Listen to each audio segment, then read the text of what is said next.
الله الرحمن الرحيم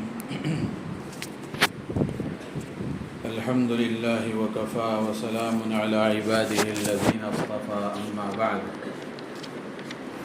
فأعوذ بالله من الشيطان الرجيم بسم الله الرحمن الرحيم ولما توجه تلقاء مدين قال عسى ربي أن يهديني سواء السبيل ولما ورد ماء مدين وجد عليه أمة من الناس يسقون ووجد من دونهم امرأتين تذودان قال ما خطبكما قالتا لا نسقي حتى يصدر الرعاء وأبونا شيخ كبير صدق الله العظيم۔ یہ سورہ قصص کی 22ویں آیت سے آپ حضرات کے سامنے تلاوت کی گئی ہے۔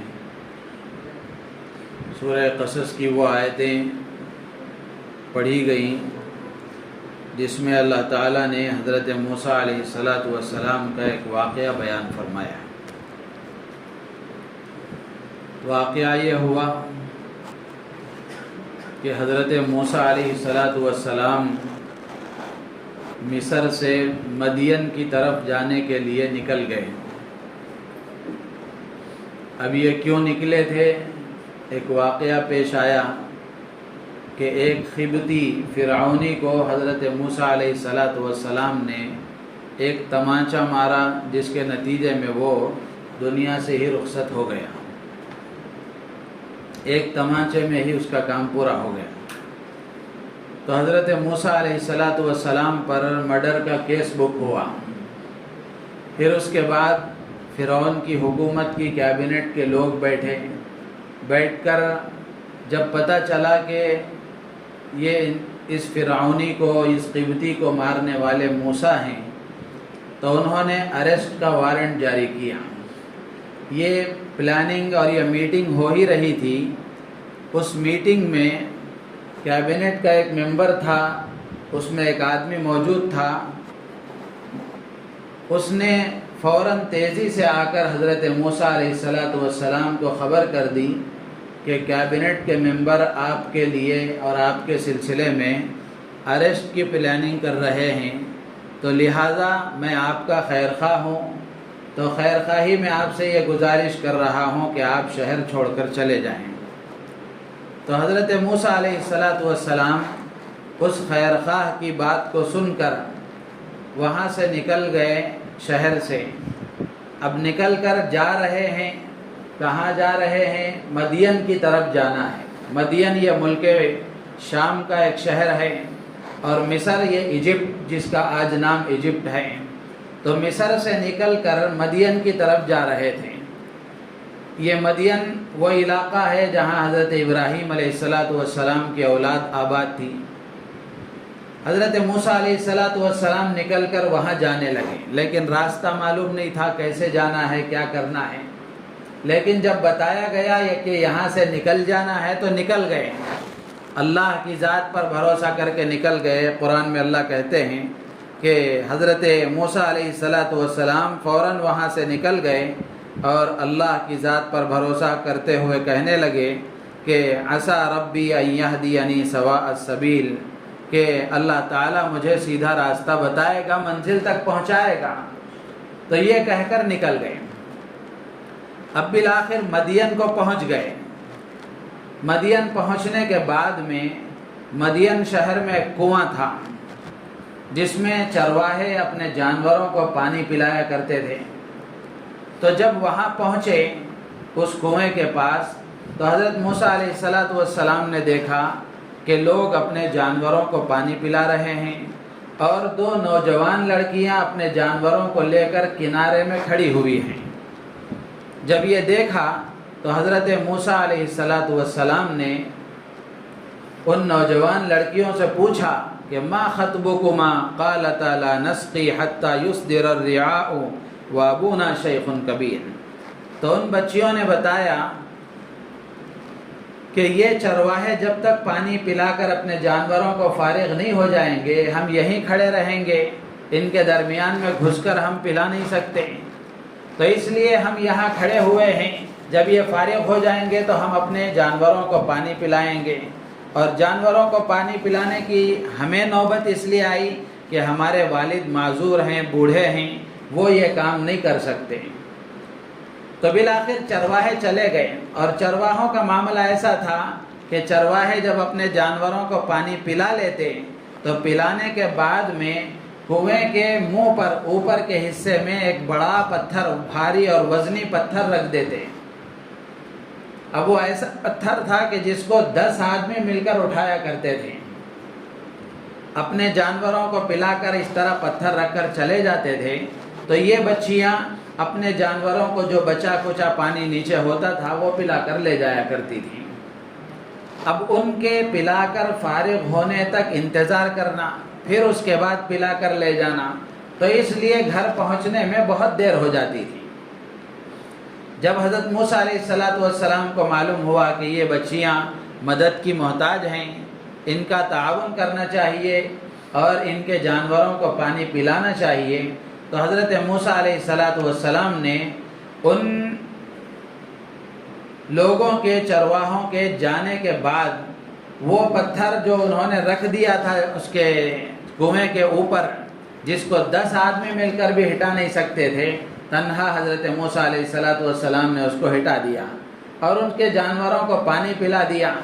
تو جس کی وجہ سے اب ان بچیوں نے، جانور جب پانی پی کر فارغ ہو گئے تو لے کر تیزی کے ساتھ وہ گھر چلے گئیں۔ تو گھر جانے کے بعد والد صاحب نے دیکھا کہ معمول کے مطابق یہ ہمیشہ لیٹ آیا کرتی تھیں، لیکن آج معمول کے خلاف جلدی آ گئی ہیں۔ تو حضرت ان کے والد نے، ان بچیوں کے والد نے پوچھا کہ کیا بات ہے کہ تم جلدی آ گئی؟ تو قرآن میں اللہ تعالیٰ فرماتے ہیں کہ جب حضرت موسیٰ علیہ السلام نے ان کی بکریوں کو پانی پلایا اور وہ بچیاں لے کر فارغ ہو گئیں، چلے گئی جلدی، تو جانے کے بعد والد صاحب کے پوچھنے پر انہوں نے کہا کہ ایک مصری آدمی تھا جس نے ہمارا تعاون کیا، ہماری مدد کی، ہماری بکریوں کو پانی پلایا، جس کی وجہ سے ہم جلدی آ گئیں۔ تو والد صاحب نے کہا کہ تم اس کو ساتھ کیوں نہیں لے آئی؟ اتنا بڑا احسان اس نے کیا تو ہم اس کے لیے کھانا کھلاتے، باہر کا آدمی ہے، مہمان ہے، تو اس کے لیے کھانے کا انتظام کرتے۔ تو ان میں سے ایک بچی کو حضرت ان کے والد صاحب نے بھیجا کہ جاؤ، جا کر بلا کر لاؤ۔ قرآن میں اللہ تعالیٰ کہتے ہیں کہ حضرت موسیٰ علیہ السلام چونکہ سفر میں نکلے تھے، تیزی کے ساتھ جلدہ جلدی میں نکل گئے تھے، کوئی تیاری نہیں تھی، توشہ نہیں، کھانا پانی نہیں، اسی طرح نکل گئے تھے۔ یہ پورے سفر میں راستے میں ان کا کھانا درختوں کے پتے تھے، تو سخت بھوک لگی ہوئی تھی۔ جب یہ بچیاں اپنے جانوروں کو لے کر چلی گئیں اور ان کو پانی پلا دیا تو اس کے بعد ایک درخت کے نیچے آ کر بیٹھ گئے اور اللہ سے دعا کرنے لگے کہ رب انی لما انزلت الی من خیر فقیر، کہ اے پروردگار جو خیر، جو کھانا تو نازل کرے گا وہ میرے لیے، میں اس کا محتاج ہوں، ضرورت مند ہوں، مجھے کھانے کی ضرورت ہے، کھانے کا انتظام فرما۔ تو ان بچیوں کے والد صاحب نے ایک بچی کو بھیجا تھا، تو وہ بچی شرماتے ہوئے، شرم و حیا کے تقاضوں کو پورا کرتے ہوئے چلتی ہوئی آئی، آ کر حضرت موسیٰ علیہ السلام سے کہنے لگی کہ ہمارے والد صاحب آپ کو گھر بلا رہے ہیں، کہ آپ نے ہمارے ساتھ جو احسان کا معاملہ کیا ہے اور ہمارے ساتھ جو حسن سلوک کا معاملہ کیا ہے، ہمارے والد صاحب چاہتے ہیں کہ آپ کے حسن سلوک کا بدلہ دیں، آپ کو کھانا کھلائیں، آپ کے کھانے کا انتظام کریں۔ تو حضرت موسیٰ علیہ السلام اس بچی کے ساتھ میں چلے جا کر گھر گئے۔ تو گھر جانے کے بعد میں وہاں جب بچیوں کے والد صاحب سے ملاقات ہوئی تو اس وقت میں جب ان کو یہ سارا قصہ سنایا کہ یہ آئے کیوں ہیں، یہ آئے کیوں ہیں، کہ مصر سے نکل کر مدین کی طرف آنے کی ضرورت کیوں پڑی، تو انہوں نے سنایا کہ اس طرح میرے ارسٹ کا وارنٹ جاری ہو گیا تھا جس کی وجہ سے میں وہاں سے نکل کر یہاں آ گیا ہوں۔ اب یہ مدین وہ شہر تھا جو فرعون کی حکومت سے باہر تھا، فرعون کی حکومت میں نہیں تھا۔ تو ان بچیوں کے والد صاحب نے کہا کہ اب آپ مت ڈریے، آپ ظالموں سے محفوظ رہیں گے، اس لیے کہ یہ علاقہ ان کی حکومت میں نہیں ہے۔ یہ بچیوں کے والد کون تھے؟ قرآن کی صراحت کے مطابق اور آگے پیچھے مضمون کو دیکھتے ہوئے اندازہ ہوتا ہے کہ یہ بچیوں کے والد حضرت شعیب علیہ السلام پیغمبر تھے. تو اس لیے حضرت موسیٰ علیہ السلام سے انہوں نے کہا کہ لا تخف نجوت من القوم الظالمین، کہ مت ڈریے آپ ظالموں سے محفوظ ہو گئے. یہ تو قصہ ہوا، اور قرآن میں جو قصے بیان ہوئے ہیں یہ صرف ایک کہانی کے طور پر نہیں ہیں، بلکہ قرآن میں جو واقعات اللہ نے بیان فرمائے ہیں اس میں ہمارے لیے عبرت ہے، سبق ہے، نصیحت ہے. تو اس واقعے میں ہمارے لیے کیا نصیحت ہے؟ سب سے پہلی نصیحت کی بات یہ ہے کہ اس آیت سے یا اس واقعے سے معلوم ہوتا ہے کہ ضرورت مند بندوں کی مدد کرنا، ضعیفوں کے کام آنا، یہ انبیاء کرام علیہم السلام کی سنت ہے، انبیاء کا طریقہ ہے. خود امام الانبیاء ہم سب کے محسن آقا حضرت محمد الرسول اللہ صلی اللہ علیہ وسلم کی زندگی کو ہم دیکھیں کہ آپ کی زندگی ضرورت مند بندوں کی مدد اور اس کے تعاون سے بھری ہوئی ہے. آپ ضرورت مند بندوں کا خیال کرتے تھے، ان کی ضرورتوں کو پورا کرنے کا انتظام کرتے تھے. تو اس لیے اس سے ایک سبق تو یہ معلوم ہوا کہ اگر کوئی کمزور ہے، ضرورت مند ہے، ہمارے اپنے رشتہ داروں میں، ہمارے پڑوسیوں میں، ہمارے جان پہچان میں، اللہ نے ہمیں صاحب استطاعت بنایا ہے اور اللہ نے ہمیں صاحب وسعت بنایا ہے، تو ہماری ذمہ داری ہے کہ ہم ضرورت مند بندوں کی ضرورتوں کو پورا کریں. یہ نہیں دیکھنا ہے کہ یہ مسلمان ہے یا غیر مسلم ہے یا کون ہے. انسانیت کا رشتہ ہر ایک کے ساتھ ہمارا لگا ہوا ہے. اگر کوئی مسلمان ہے تو اس کے ساتھ دو رشتے ہیں، ایک رشتہ مذہبی بھی ہے اور ایک رشتہ انسانی بھی ہے. اور اگر کوئی غیر مسلم ہے تو اس کے ساتھ انسانیت کے رشتے کی بنیاد پر اگر وہ ضرورت مند ہے تو اس کی ضرورت کو پورا کرنا یہ اسلام کی تعلیم ہے، اسلام کا پیغام ہے.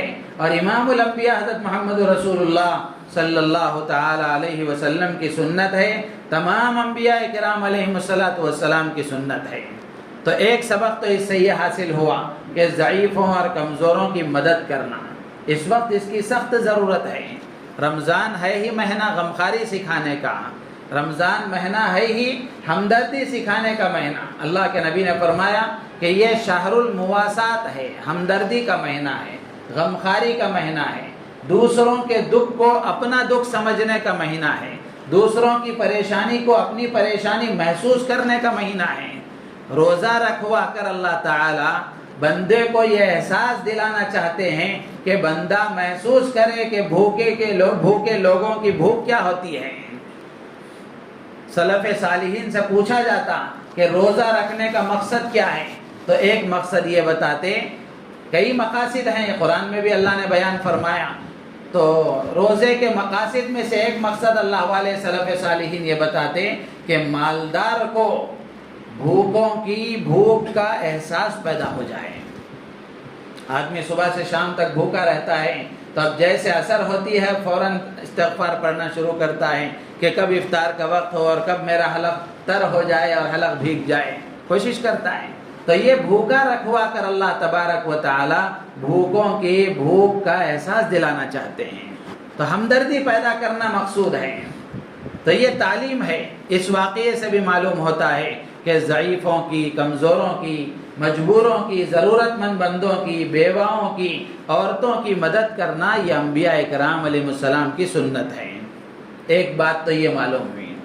دوسری بات یہ ہے کہ وہاں وہ نوجوان لڑکیاں کھڑی ہوئی تھیں، تو حضرت موسیٰ علیہ السلام نے ان سے بات چیت فرمائی، گفتگو فرمائی.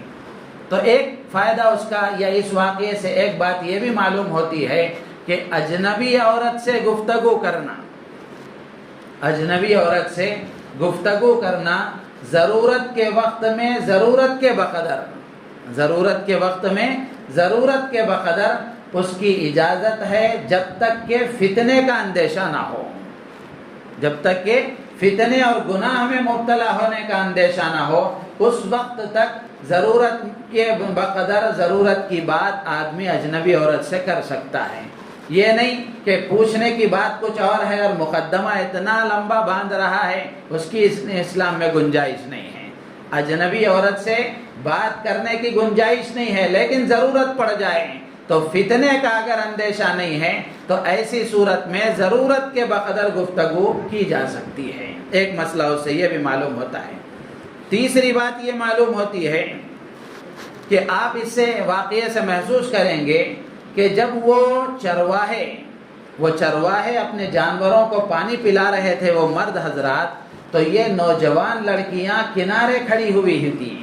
ان کے ساتھ گھس کر، ان کے ساتھ مل کر، انہی میں جا کر شامل ہو کر گھسنا، یہ کام انہوں نے نہیں کیا۔ تو اس سے معلوم ہوتا ہے کہ اگرچہ کہ اس وقت پردے کا حکم نہیں تھا، پردے کا حکم نہ ہونے کے باوجود بھی عورتوں میں اللہ نے جو فطری شرم و حیا رکھی ہے، اس کا تقاضا یہ ہے کہ عورت مردوں کے ساتھ اختلاط نہ کرے، مردوں کے بھیڑ میں نہ گھسے، مردوں کے مجمع میں نہ گھسے، مرد اور عورتوں کا اختلاط نہ ہو۔ جو نیک عورت ہوتی ہے، جس کے مزاج میں شرم و حیا ہوتی ہے، وہ عورت مردوں کی بھیڑ میں نہیں جاتی بلکہ کنارے کھڑی ہو جاتی ہے۔ ان بچیوں نے اپنے آپ کو مردوں کی بھیڑ میں جانے سے دور رہنا گوارا کر لیا، دیر ہو جائے اس کو برداشت کر لیا، تھوڑی سی تکلیف کو برداشت کر لیا، لیکن اس بھیڑ میں گھسنے کو گوارا نہیں کیا اور مردوں کے ساتھ اختلاط کو گوارا نہیں کیا۔ آج ہم دیکھ لیں، بے حیائی کا نام فیشن رکھ دیا گیا ہے، بے حیائی کا نام فیشن رکھ دیا گیا ہے۔ آپ فنکشن ہال میں دیکھیں گے، کھانے کی جگہوں پر دیکھیں، آئس کریم کی جگہوں پر دیکھیں، فروٹ کی جگہوں پر دیکھیں، باوجود یہ کہ فنکشن ہال میں اگر کوئی دیندار کرتا ہے انتظام وہاں نکاح کا، تو وہ پردے کا اہتمام بھی کرتا ہے کہ کھانے کا نظام مردوں کا الگ ہو جائے اور عورتوں کا الگ ہو جائے، لیکن جو ایکسٹرا چیزیں ہوتی ہیں آئس کریم کی یا فلاں فلاں فلاں کی، وہاں تو کسی بھی طریقے سے آپ کو عورتیں مل ہی جائیں گی، بلکہ آپ کو نظر آئے گا ایسا کہ بہت ساری جگہوں پر باوجود یہ کہ الگ الگ جگہ ہونے کے، عورتیں آ کر مردوں کی محفل میں بیٹھ جاتی ہیں۔ یہ بے حیائی کی علامت ہے، شرم و حیا کی کمی کی علامت ہے، اور شرم و حیا کی کمی ایمان کی کمی کی دلیل ہے، ایمان کی کمی کی دلیل ہے، اللہ کے ڈر خوف کے نہ ہونے کی دلیل ہے، اور اسلام کی محبت نہ ہونے کی دلیل ہے، دین کی عظمت نہ ہونے کی دلیل ہے۔ اب آپ شیواجی نگر کو جائیں، اب جا کر رات کے وقت میں دیکھیں، آپ چلنا گوارا نہیں کریں گے، لیکن ماشاءاللہ عورتیں ایسی چلتی ہیں کہ مرد بھی خود بخود ہٹ جاتا ہے۔ جبکہ ہماری شریعت میں پردے کا حکم ہے، جیسے کل ہی میں نے عرض کیا تھا غالباً سورہ نور کی بات، اس میں اللہ نے پردے کا حکم دیا ہے، اور پردہ آدمی کی عزت کی حفاظت ہے، عورت کی عصمت کی حفاظت ہے، اس کے لیے اللہ نے یہ حکم دیا ہے۔ پردے کا حکم دے کر اللہ نے عورت پر بوجھ نہیں کیا ہے، بلکہ پردے کا حکم عورت کی سیفٹی کے لیے دیا گیا ہے، عورت کی حفاظت کے لیے، اس کی عزت اور عصمت کی حفاظت کے لیے دیا گیا ہے۔ لیکن آج کا ماڈرن معاشرہ پردے کو بوجھ بتاتا ہے کہ عورت کو ڈھانپ دیا گیا ہے۔ واقعتاً جو چیز اہم ہوتی ہے اس کو ڈھانپ کر ہی رکھا جاتا ہے۔ اسلام عورت کو عزت دیتا ہے، اس کا وقار باقی رکھنا چاہتا ہے، اس کی عصمت کی حفاظت کرنا چاہتا ہے، اس لیے اسلام نے پردے کا حکم دیا ہے۔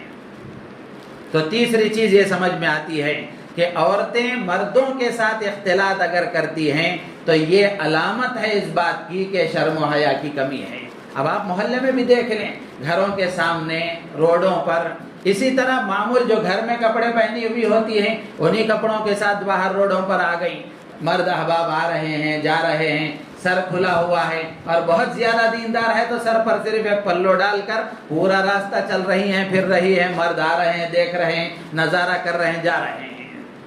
اس کی گنجائش نہیں ہے، اس کی گنجائش نہیں ہے، بلکہ اپنی حفاظت، اپنی عصمت اور عزت کی حفاظت اسی میں ہے کہ اللہ نے جو پردے کا حکم دیا ہے اس کا اہتمام کیا جائے۔ نبی رحمت صلی اللہ تعالی علیہ وسلم نے ایک مرتبہ صحابہ سے پوچھا کہ بتاؤ سب سے اچھی عورت کون ہے، سب سے اچھی عورت کون ہے؟ صحابہ نے الگ الگ رائے دی۔ اس میں حضرت علی رضی اللہ تعالیٰ عنہ بھی بیٹھے ہوئے تھے، کسی کام سے مجلس میں سے اٹھ کر گھر گئے۔ اب یہ سوال اللہ کے نبی نے چونکہ مجلس میں کیا تھا تو یہ سوال چل رہا تھا، صحابہ اس کے جواب دے رہے تھے۔ حضرت علی گھر گئے، جا کر جس کام سے گئے تھے یا اسی کام سے گئے تھے، جا کر اپنی اہلیہ حضرت فاطمہ الزہرا رضی اللہ تعالی عنہ سے پوچھا کہ اے فاطمہ، اللہ کے نبی یہ سوال فرما رہے ہیں کہ اچھی اور بہترین عورت کون ہے، تو تم اس کا کیا جواب دو گی؟ اچھی عورت کون ہوتی ہے، اس کی کیا علامت ہے؟ تو نبی کی بیٹی، جنت کی عورتوں کی سردار حضرت فاطمہ الزہرا رضی اللہ تعالی عنہ نے فرمایا کہ سب سے اچھی اور پاکیزہ اور دیندار عورت وہ ہے کہ اس کی نگاہ کسی مرد پر نہ پڑے اور کسی مرد کی نگاہ اس پر نہ پڑے، دونوں طرف سے پردہ ہے۔ ایسا نہیں کہ صرف مردوں کو ہی نگاہ نیچے کرنا ہے، عورتوں کو بھی نگاہ نیچے کرنا ہے، دونوں کے لیے پردے کا حکم ہے۔ قرآن میں اللہ نے قُلْ لِلْمُؤْمِنِينَ يَغُضُّوا مِنْ أَبْصَارِهِمْ، سورہ نور میں اللہ فرماتے ہیں نبی جی فرما دیجئے ایمان والوں سے کہ وہ اپنی نگاہوں کو نیچے رکھیں۔ اس کے بعد کی فوراً آیت میں اللہ فرماتے ہیں وَقُلْ لِلْمُؤْمِنَاتِ يَغْضُضْنَ مِنْ أَبْصَارِهِنَّ، کہ نبی جی فرما دیجئے عورتوں سے کہ وہ اپنی نگاہیں نیچے رکھیں۔ آپ نقاب ڈالی ہوئی ہیں اور سارے مردوں کو دیکھ رہی ہے، اس کی گنجائش نہیں ہے۔ جہاں تک ہو سکے اپنی نگاہوں کو نیچے رکھنا، مردوں سے بچانا، یہ ذمہ داری ہے۔ تو ہم آخر نام ہمارا فاطمہ ہے، عائشہ ہے، اور اسی خاندان کی محبت کا ہم دم بھرنے والے، اہل بیت سے محبت کا دعویٰ کرنے والے، ہماری زندگیاں کیسی ہیں دیکھنے کی بات ہے۔ تو حضرت فاطمہ نے کیا فرمایا کہ بہترین اور اچھی عورت وہ ہے کہ اس کی نگاہ کسی مرد پر نہ پڑے اور کسی مرد کی نگاہ اس پر نہ پڑے۔ یہ صرف بات نہیں تھی، حضرت فاطمہ رضی اللہ تعالی عنہ نے ایسی زندگی گزار کر بتایا تھا۔ جب انتقال ہو رہا تھا تو انتقال سے پہلے اپنے شوہر حضرت علی کو وصیت فرما رہی ہے کہ میرا جنازہ رات میں اٹھانا، میرا جنازہ رات میں اٹھانا اور کسی کو خبر نہ کرنا، کسی کو خبر نہ کرنا۔ رات میں کیوں اٹھانا؟ حضرت فاطمہ سے پوچھا گیا تو فرمانے لگی رات میں اس لیے اٹھاؤ کہ زندگی میں کسی نے میرے جسم پر نگاہ نہیں ڈالی، میں چاہتی ہوں کہ زندگی تھی تو کسی نے نہیں دیکھا، مرنے کے بعد بھی میرے جسم کا سائز کسی کو معلوم نہ ہو۔ اب آج ہم دیکھ لیں، اب آپ نکلیں گے باہر تو آپ کو نظر آئیں گی خود بخود، تو اس لیے احتیاط کرنا چاہیے۔ تو ایک چیز، تیسری یہ چیز سمجھ میں آئی، اور چوتھی بات یہ سمجھ میں آئی کہ اس طرح کے کاموں کے لیے، یعنی جانوروں کو پانی پلانا یا کوئی اور دوسرے کاموں کے لیے، اس طرح کے کاموں کے لیے عورتوں کا گھر سے باہر نکلنا اس وقت بھی ناپسندیدہ تھا، اس وقت بھی پسند نہیں تھا کہ عورت گھر سے باہر نکلے۔ اسی لیے ان بچیوں نے فوراً عذر بیان کیا کہ ہم ان کو پانی نہیں پلا سکتے اور ہم باہر جانوروں کو کیوں لے کر آئے ہیں، ہمارے والد معذور ہیں، ہمارے والد بوڑھے ہیں، وہ یہ کام نہیں کر سکتے۔ اس لیے کہ سوال پیدا ہو سکتا تھا کہ تم نوجوان لڑکیاں ہو کر کے باہر کیوں آئی ہو، تو فوراً اس کا جواب اسی میں آ گیا کہ ہم مجبوری میں آئی ہیں، اس لیے کہ ہمارے باپ کمزور ہیں، ہمارے باپ معذور ہیں، ہمارے والد یہ کام نہیں کر سکتے ہیں۔ تو اس سے معلوم ہوا کہ اس طرح کے کاموں کے لیے عورتوں کا باہر نکلنا پسندیدہ اس وقت بھی نہیں تھا۔ لیکن آج آپ دیکھیں مسلمان محلوں میں بھی یہ چیز آ گئی، غیر مسلم محلوں میں دیکھا کرتے تھے ترکاری والا بنڈی لے کر آیا تو ہماری عورت گھر سے ایک ڈبہ لے کر کے اسی طرح باہر آ جائے گی۔ مرد کہے کے لیے ہے، مرد باہر کے کاموں کے لیے ہے، عورت گھر کے کاموں کے لیے ہے۔ عورت گھر کی ملکہ ہے، گھر کی بادشاہ ہے، گھر کے اندر کے کاموں کی ذمہ دار ہے۔ مرد کی ذمہ داری ہے کہ وہ مرد باہر کے کاموں کو پورا کریں۔ لیکن آج ہم دیکھیں ترکاری کے لیے، بچوں کو اسکول کو چھوڑنے کے لیے اور پتہ نہیں کیا کیا کاموں کے لیے ہماری عورتیں ہی جا رہی ہیں۔ مرد یا تو سویا ہوا ہے یا تو فوراً کام کے لیے نکل گیا ہے۔ تو اس طرح کے کاموں کے لیے عورتوں کا باہر نکلنا مجبوری میں اس کی گنجائش ہو سکتی ہے، لیکن جو صورتحال اس وقت ہماری عورتوں کی ہے اس کی گنجائش نہیں ہے۔ اس سے احتیاط کرنا چاہیے۔ گھر کے مردوں کو نظام ایسا بنانا چاہیے کہ باہر کی کوئی چیز بھی عورت کے لانے کی ضرورت نہ پڑے، وہ خود گھر میں لا کر انتظام کریں۔ اپنے کام کی ترتیب کے ساتھ ساتھ گھر کے کام کا نظام بنانا بھی مرد کی ذمہ داری ہے۔ باہر کے کام عورت نہیں کرے گی، باہر کے کام مرد کرے گا۔ گھر کے اندر کے کام کی ذمہ داری عورتوں کی ہے۔ اسی طریقے سے پھر جب حضرت موسیٰ علیہ السلام نے ان کی بکریوں کو پانی پلا دیا، پھر وہ نکل کر واپس جانے لگی تو چلے گئیں۔ جانے کے بعد والد صاحب نے پھر واپس بھیجا تھا کہ جا کر ان کو بلا کر لاؤ، تو آ کر اس لڑکی نے، قرآن کتنا بہترین انداز میں بیان کرتا ہے کہ فَجَاءَتْهُ إِحْدَاهُمَا تَمْشِي عَلَى اسْتِحْيَاءٍ، کہ وہ عورت چلتی ہوئی آئی لیکن شرم و حیا کے ساتھ آ کر اس بچی نے حضرت موسیٰ علیہ السلام سے بات کی تو شرم و حیا کے ساتھ بات کی۔ شرم و حیا کے ساتھ کیسے بات کی؟ مفسرین نے لکھا ہے کہ اپنی آستین سے اپنے چہرے کو چھپا کر اس نے بات کیا، اپنی آستین سے اپنے چہرے کو چھپا کر بات کیا۔ تو اس سے معلوم ہوا کہ جو نیک اور دیندار عورتیں ہوتی ہیں وہ بے محابہ، بے حجاب اور بے تکلف کسی اجنبی مرد سے بات نہیں کرتی، کسی اجنبی مرد سے بات نہیں، کوئی حضرت ہو، کوئی فلاں ہو، کچھ بھی ہو، لیکن بے محابہ کسی اجنبی مرد سے بات کرنا یہ عورت کی شرم و حیا کے خلاف ہے۔ لیکن آج آپ دیکھ لیں، ڈاکٹروں کے پاس آپ چلے جائیں گے یا دکان کو آپ چلے جائیں گے یا کوئی اجنبی آدمی آپ کو نظر آ جائے گا تو عورتیں ایسے انداز سے، ایسے میٹھے انداز سے بات کرتی ہیں، اگر شوہر سامنے ہو تو شوہر بھی دیکھنے لگ جاتا ہے کہ کیا یہ واقعتاً میری ہی بیوی ہے، کہ واقعتاً یہ میری بیوی ہے، 10 سال ہو گئے شادی ہوئے، کبھی اتنی میٹھے انداز سے بات نہیں کی، ڈاکٹر صاحب کو اتنے پیارے انداز میں بول رہی ہیں، دکاندار کو اتنے اچھے انداز میں بول رہی ہیں، اور وہ دکاندار بھی سوچتا ہے، وہ ڈاکٹر بھی سوچتا ہے کہ میری بیوی نے کبھی اتنے اچھے انداز میں مجھ سے بات نہیں کی، کتنی اچھی عورت ہے جو اتنے اچھے انداز میں بات کر رہی ہے۔ تو کسی اجنبی مرد سے اس طرح کی بات یہ عورت کی شرم و حیا کے خلاف ہے۔ قرآن میں اللہ نے فرمایا، نبی کی بیویوں سے خطاب کر کے اللہ فرماتے ہیں وَقُلْنَا قَوْلًا مَعْرُوفًا، کہ بات کرنے کا انداز ایسا ہونا چاہیے کہ سامنے والے کے دل میں ہمارے سلسلے میں کوئی غلط خیال نہ آئے۔ ہم نے دیکھا ہے ایسی عورتوں کو، ہمارے گھرانے کی عورتوں کو ہم نے دیکھا ہے ایسے انداز سے گفتگو کیا کرتی تھی کہ سامنے والا کسی بھی طریقے سے ناراض ہو کر واپس چلا جائے، کہ ذرا برابر بھی ان کے دل میں خیال نہ آئے۔ ایک مرتبہ ہمارے گھر کا واقعہ آپ کو سنا رہا ہوں، ہمارے والد صاحب موجود نہیں تھے گھر میں، ان کے کوئی ساتھی، کوئی دوست شادی کی دعوت دینے کے لیے گھر پر آئے۔ ہماری دادی ماں، اللہ تعالیٰ ان کی مغفرت فرمائے، درجہ بلند فرمائے، بڑی نیک خاتون تھی، تو وہ گھر میں اندر روم میں بیٹھی ہوئی تھی، آرام کر رہی تھی۔ گھر پر انہوں نے دستک دی کہ ہمارے ابا کا نام لے کر پکارا کہ ہیں کیا؟ تو کہا نہیں ہیں۔ کیا کام ہے؟ میں شادی کی دعوت دینا تھا، رقعہ دینے کے لیے آیا ہوں۔ تو ہماری دادی ماں کہنے لگی کہ وہاں دہلیز میں ڈال کر چلے جاؤ، وہاں دہلیز میں ڈال کر چلے جاؤ۔ بعد میں وہ ساتھی ہمارے ابا سے مل کر کہنے لگے کیسی اماں ہیں آخر تمہاری، کہ شادی کی دعوت دینے کے لیے میں آیا تھا، تو لیکن وہ شادی کا رقعہ لینے کے لیے وہ یہ کہہ رہی ہیں کہ دہلیز میں ڈال کر چلے جاؤ۔ مجھے اس وقت بڑا غصہ آیا، لیکن بعد میں سمجھ میں آیا کہ عورت واقعتاً ایسی ہی ہونی چاہیے۔ تو عورت کی گفتگو کا انداز سامنے والے مرد سے ایسا نہیں ہونا چاہیے کہ اس کے دل میں کوئی برا خیال پیدا ہو جائے۔